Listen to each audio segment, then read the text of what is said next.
Hello everyone and welcome back to Battletech Advanced 3062. Today we're taking a look at a Battlemaster, specifically a PLR-1G-DC, which is well, it's not exactly advanced tech, but it is a command version of the Battlemaster assault mech. So it's an 80-ton mech, it does have a command console.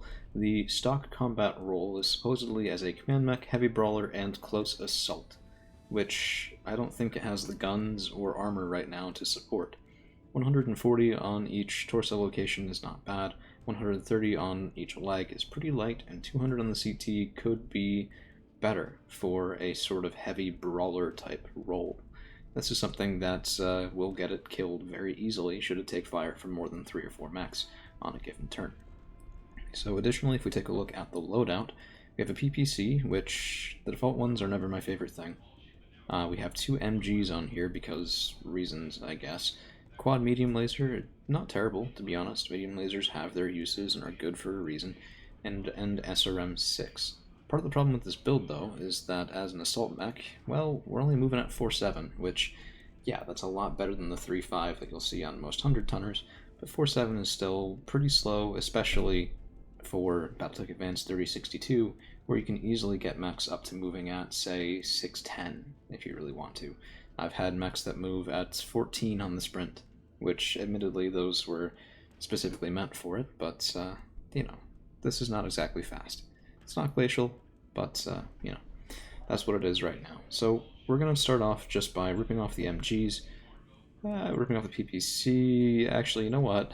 Let's take out all the medium lasers, let's take out the SRMs, take out the MG ammo, no armaments, also no heat sinks. I don't want any of those in there. We want to see our max tonnage before we get to working on this thing. And right away, we're going to go into our cooling.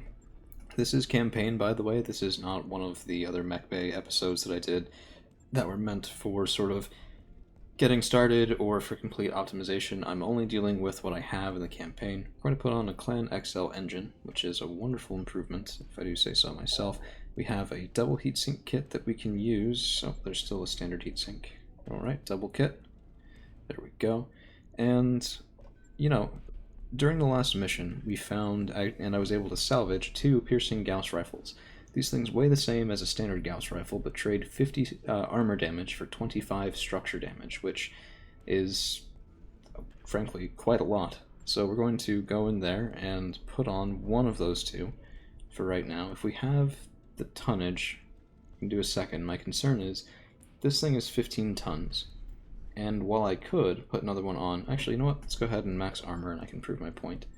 Let's put on max armor, let's put on Clan Pharaoh.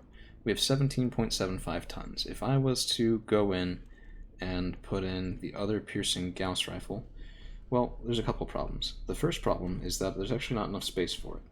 This thing has 5 crits, 5 slots, which means that in order to fit a second one in, which can only go in this mech's left arm, I'd have to remove both the hand and lower arm, which would actually remove a +1 from arm accuracy. So that's not great.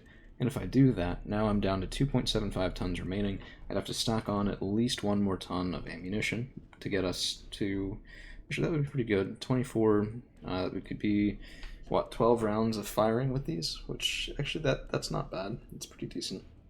So we'd have, what, 1.75 tons left. Let's reduce some of the rear armor here to bring that to 18. We'd have 2 tons. I could put in 2 ER medium lasers. I mean, it's not the worst idea. I was hoping to maybe get something like an ER PPC on the other arm for more sustained fire. Could also take out the command console. It's not like it's hardwired in. The lance accuracy with indirect fire. I mean, this is something. +1 initiative is nice, but for 4 tons, it's very expensive, and we already have other mechs with command consoles. Battlemaster command mech is the lower sensor slot.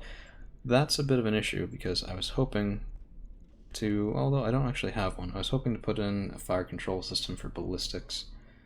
Okay, let's do this. Let's take out that command console. Let's go ahead and be a bit of a crowd pleaser maybe, and take out those 2, put in a second piercing Gauss rifle. So the left arm is like gold in this mech. We want to protect our left side, because if we lose it, we lose both piercing Gauss rifles, which is, you know, not exactly great. I now have 6 tons left. What can I do with it? Well, we're only alpha striking for 10 heat, which is very low. We could look at an improved binary laser. The range on that isn't great. Could do an ERPPC. It's actually not bad. Yeah, so that, I mean it's a bit of long range punch. Yeah, 60 damage, 40 heat, but we have double heat sink kits, so we're still okay in that regard. I need to free up another ton.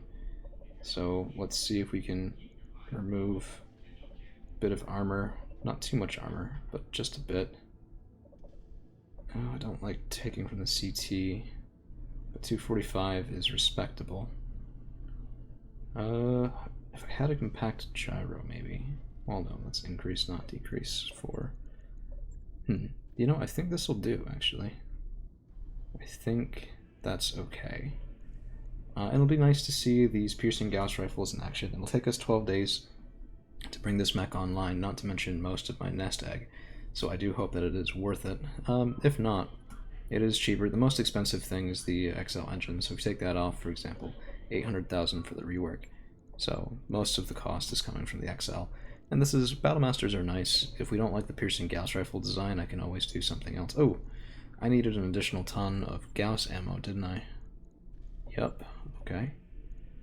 This is now a little bit on the heavy side. Yeah, that's not great. Well, what we can do instead is we can do, how heavy is that? Here, large is 4. You know what? Let's go ahead and put, so there were standard medium lasers on both the torsos before we did this. Let's go ahead and put back the ER mediums. We still have 2 tons left. Do I have, I do. I have a Clan SRM-6, 1.5 tons. Why does it have to be an extra half ton? Do I have half a ton of SRM ammo? I do not. Nor do I expect the SRM range on a Clan SRM to be much use. Okay, what about a Clan LRM? 2.5. I don't have a Clan LRM 5. Even if I did, I'm not entirely sure that's worthwhile. The 4 medium lasers, that's not bad. Okay, well, hold on. ER small, ER small. I don't think the ER smalls are going to get us enough bang for our buck. It's max ammo, max armor again, 0.75. You know what, that's better anyway, I like that. We'll have 1 ton left, and do I have another laser slot? I do. But I don't have any other Clan ER mediums. So we could go with a medium pulse. Ooh, piercing large pulse. 15 to structure. 7 tons, too heavy. That's unfortunate, because that could have been pretty fun to have. I mean, what, 65 structure damage that we could do from this thing, plus, you know, the piercing large pulse, ignoring evasion pips with +2 accuracy, that's +4. It's very nice. We gave it +5 from the arm as well. Oh, that's so tempting. You know what, not for right now. We'll come back to it if we need to. For right now, we're just going to put a standard ER medium laser on here, and if we get another Clan one, we'll cycle it out, and that'll be fine.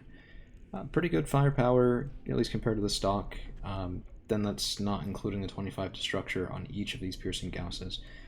I think this will be good. Alright, well, that does it for today. Thank you all for hanging around. We'll see you again real soon.